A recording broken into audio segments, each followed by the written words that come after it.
అప్పలరాజు ఓటమి తథ్యమని పలాస కూటమి ఎమ్మెల్యే అభ్యర్థి గౌతు శిరీష అన్నారు. పలాస నియోజకవర్గం టీడీపీకి కంచుకోట అని తెలిపారు. ఈ ఎన్నికల్లో ప్రజలు భారీ మెజారిటీతో గెలిపిస్తారని శిరీష ధీమా వ్యక్తం చేశారు.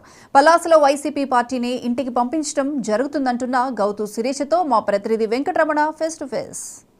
2024 సార్వత్రిక ఎన్నికల ప్రచారం అంతా దగ్గర పడుతున్న నేపథ్యంలో శ్రీకాకుళం జిల్లాలో టీడీపీ పార్టీ అయితే ప్రచారం జోరందుకుందని చెప్పొచ్చు. ఎందుకంటే శ్రీకాకుళం జిల్లాలో తెలుగుదేశం పార్టీకి కంచుకోట. ఈ కంచుకోట అనేటువంటి ప్రధానంగా పలాసలో తెలుగుదేశం పార్టీ దాదాపుగా స్వతంత్రం వచ్చిన తర్వాత 6 దఫాలుగా ఇక్కడ అయితే తెలుగుదేశం పార్టీ గెలుపొందింది. అయితే మనతో పాటు పలాస నియోజకవర్గం ఇన్ఛార్జి గౌతు శిరీష గారు మనతో పాటు ఉన్నారు.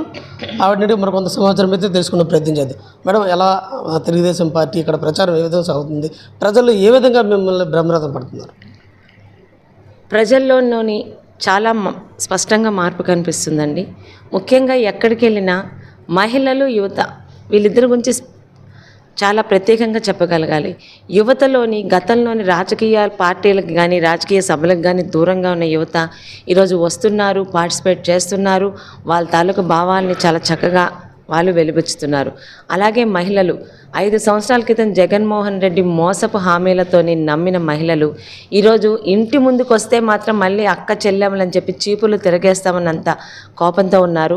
ఈరోజు ధరలు పెరుగుదల, మరి అమ్మఒడిలోని మోసం, అలాగే కరెంటు ఛార్జీలు పెరుగుదల, గ్యాస్ బండల పెరుగుదల, ఇలాంటి ప్రతీది, ముఖ్యంగా రేషన్లో కూడా ఈరోజు ఎలాంటి ఇబ్బంది పెడుతున్నారో ప్రతీది కూడా మహిళల్లో చాలా మార్పు తీసుకొచ్చింది.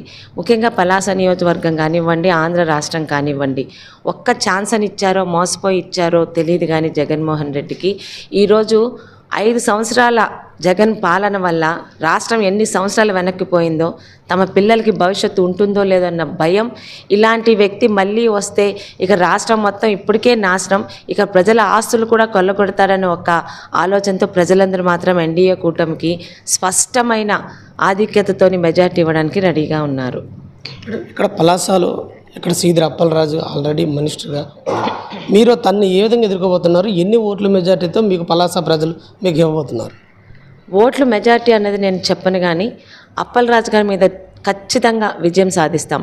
ఇక మెజార్టీ ఎలా ఉంటుందంటే, అప్పలరాజు గారి మీద పలాస నియోజకవర్గంలో ఉన్న ప్రజలకి ఆయన మీద ఉన్న వ్యతిరేక భావం రేపు మెజార్టీ రూపంలో బయటపడుతుంది. ఈరోజు అన్ని వర్గాల వాళ్ళని ఒకసారి ఒక ప్రాంతానికి గెలిస్తే మీరు మేమని కాకుండా ప్రాంత అభివృద్ధికి పాటుపడే ముఖ్యమంత్రుల్ని, ప్రాంత అభివృద్ధికి పాటుపడే ఎమ్మెల్యేలని చూసాం. కానీ అప్పలరాజు గారు గెలిచినప్పటి నుంచి విద్యాధికుడు, ఒక డాక్టర్ అనుకున్నాం. కానీ చదువుకున్న వింత జంతువులాగా ఆయన ఈరోజు ప్రతి ఒక్కరి మీద, ప్రతిపక్షాల మీద, ముఖ్యంగా గౌతు కుటుంబాన్ని ఎవరు సమర్థించినా వాళ్ళ మీద కూడా మొదటి రోజు నుంచి కూడా అక్రమాలు, తప్పుడు కేసులు, వాళ్ళ ఆస్తుల మీద దౌర్జన్యాలు, వాళ్ళకి కానీ ఎక్కడైనా వ్యాపారాల మీద ఉంటే వ్యాపారం మీద దాడులు, ఇదే పందాలో వెళ్ళారు తప్పితే కనీసం నేను పలాసకు ఒక ఎమ్మెల్యేని, నాకు అదృష్టవశాత్తు ఒక మంత్రి పదవి వచ్చింది, ఒక ఆఫ్షోర్ని పూర్తి చేద్దాం, ఒక కిడ్నీ రీసెర్చ్ సెంటర్ని తీసుకొచ్చి ఇక్కడ నెఫ్రాలజిస్టులో ఆ కిడ్నీ వ్యాధులు ఎందుకు వస్తుందో దాని మూలాలు కనుక్కుందాం. ఎందుకంటే ఆయన స్వయంగా ఒక డాక్టరు. ఈరోజు కిడ్నీ వ్యాధి అనేది ఒక టీడీపీ వాళ్ళకే రావట్లేదు. ఈరోజు ఇక్కడున్న ప్రతి వర్గాల వాళ్ళని, ప్రతి పార్టీల వాళ్ళని అది పీడిస్తుంది.